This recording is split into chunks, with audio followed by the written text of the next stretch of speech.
Where your treasure is, there will your heart be also. God has given us unlimited treasures in His Word. Every time we open it, we can discover a new treasure or admire an old one. What will we find today? Here's Carla Early with Treasure Hunt in the Word.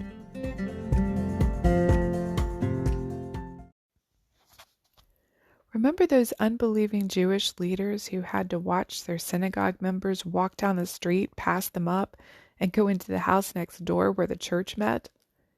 They were so angry and frustrated that jealousy got the better of them.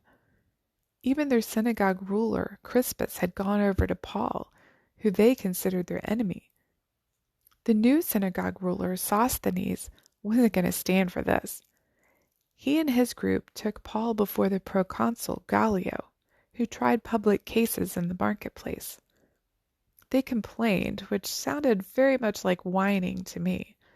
But before Paul could open his mouth to defend himself, Gallio dismissed the case as if the Jews were a 5-year-old tattling on his little brother. He said, "Listen, you Jews, if this were a case involving some wrongdoing or a serious crime, I would have reason to accept your case, but since it's merely a question of words and names in your Jewish law, you take care of it yourselves. I refuse to judge such matters." What a wise man. Don't get in the middle of this. But there was more to it than that. Judaism wasn't an official religion, but the government tolerated it. At this point in history, Christianity was considered a sect of Judaism. What the Jews wanted here was for Christianity to be banned. If Gallio had ruled in the Jews' favor, this would have set a precedent throughout the empire. Well, Corinth outlawed Christianity, so should we. But aren't you glad, as Proverbs 21:1 says, the king's heart is in the hand of the Lord. Like rivers of water, He turns it wherever He wishes. When in your life has God kept things calm when others are trying to stir things up? When have you not had to defend yourself because God did it for you? Isn't God good? Gallio was completely ambivalent about Christianity, and God didn't let the Jews stir him up against the Christians. He didn't let the mob of people turn against them either.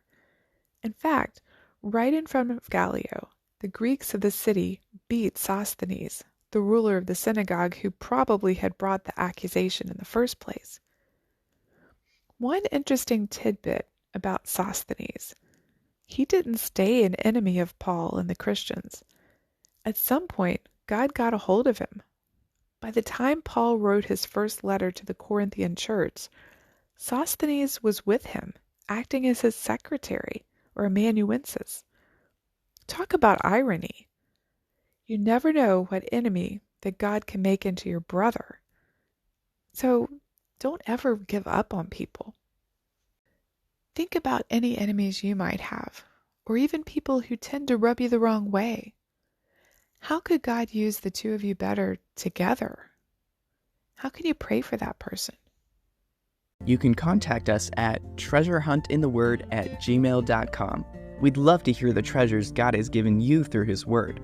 You can listen to other episodes on our website, which you can find in the description below.